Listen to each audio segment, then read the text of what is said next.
Salve sahabat Katoliku keren, selamat datang di negara Gibraltar. Hore!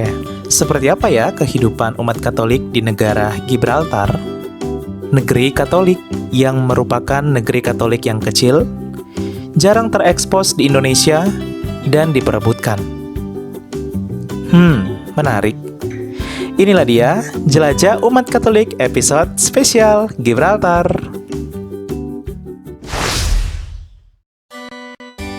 1. Sejarah. Iman Katolik masuk ke negara Gibraltar sudah sejak lama. Setelah penaklukan Spanyol pada tahun 1468, Gibraltar menjadi bagian dari Keuskupan Cadiz dan Algeciras. Pada tahun 1570, pasukan Muslim Turki Ottoman menaklukkan Gibraltar, sehingga banyak umat Katolik dipaksa meninggalkan imannya menjadi Muslim, atau jika tidak mau akan menjadi martir, mati demi Kristus. Tak hanya Gibraltar, tapi juga berdampak pada wilayah Spanyol yang kala itu juga sempat dikuasai. Namun karena kuatnya kegigihan umat di Spanyol, maka kekatolikan berhasil ditegakkan kembali di Spanyol termasuk Gibraltar. Saat terjadi penaklukan pasukan Muslim Turki Ottoman, kekatolikan saat itu meredup di Gibraltar sehingga tersisa sedikit umat Katolik di Gibraltar.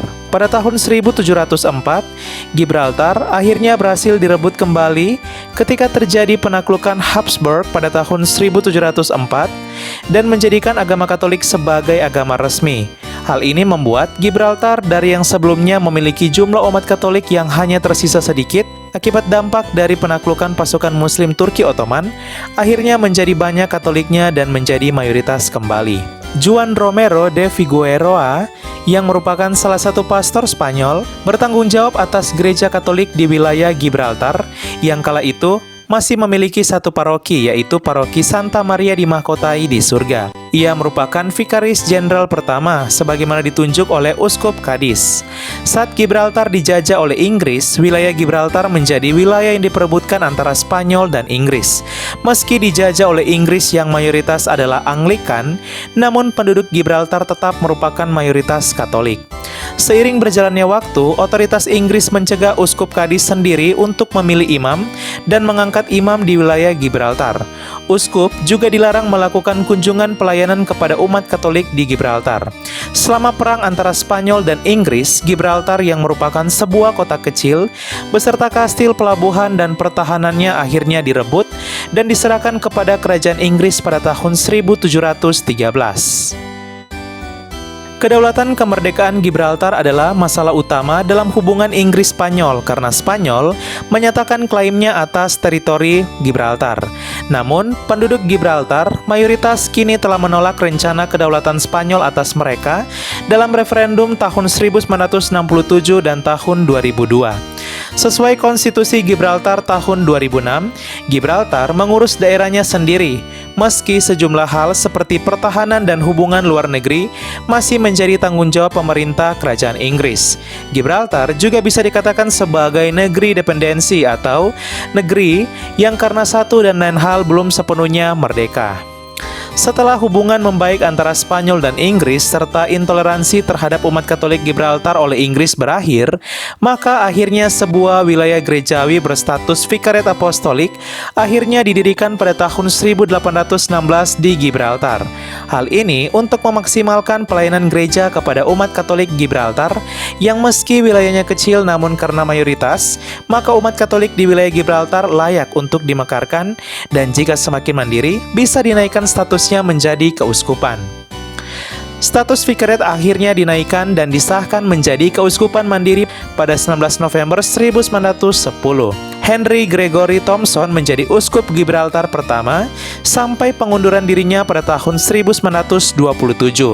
Meski memiliki perjalanan sejarah iman yang jatuh bangun dan kelam, Kini, umat Katolik Gibraltar tetap menjalin hubungan baik dengan saudara-saudarinya di Spanyol maupun Inggris dan terus menghidupi iman Katolik di negeri Katolik yang kecil ini.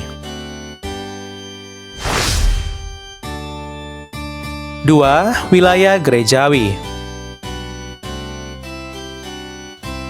Seperti yang kita ketahui, Gibraltar merupakan negeri yang seperti kota, di mana Gibraltar ini merupakan kota kecil dengan luas hanya mencapai 6 km persegi, lebih kecil dari satu kota Sibolga di Sumatera Utara. Adapun statistik Gereja Katolik Gibraltar tahun 2018, Gibraltar memiliki satu keuskupan untuk satu wilayah kecil ini, yaitu Keuskupan Gibraltar. Dan satu keuskupan, yaitu Keuskupan Gibraltar ini terdiri atas 5 paroki.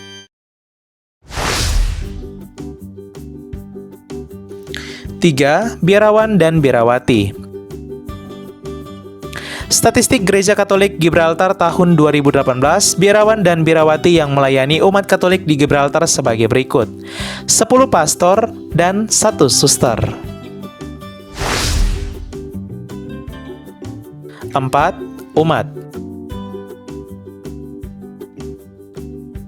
Statistik Gereja Katolik Gibraltar tahun 2018, jumlah umat Katolik Gibraltar mencapai 25.000 umat, atau 76% dari total penduduk yang ada di negara Gibraltar. 24% penduduk Gibraltar sisanya merupakan non-Katolik, di mana dari 24% ini, sebagian besar merupakan ateis dan Anglikan.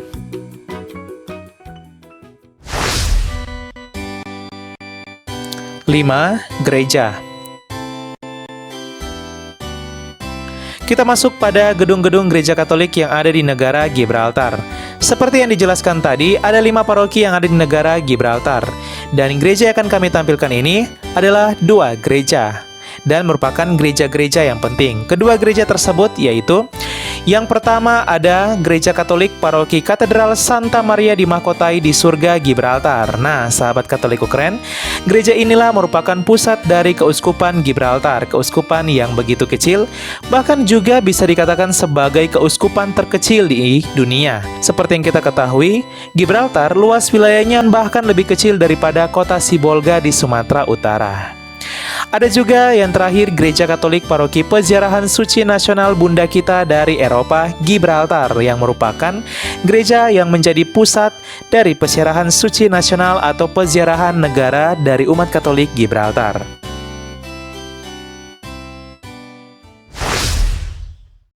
Ya, sahabat Katolikku keren, itulah dia jelajah spesial umat Katolik Gibraltar. Wow, keren ya sejarah dan perkembangan iman Katolik di negara Gibraltar yang jarang kita ketahui.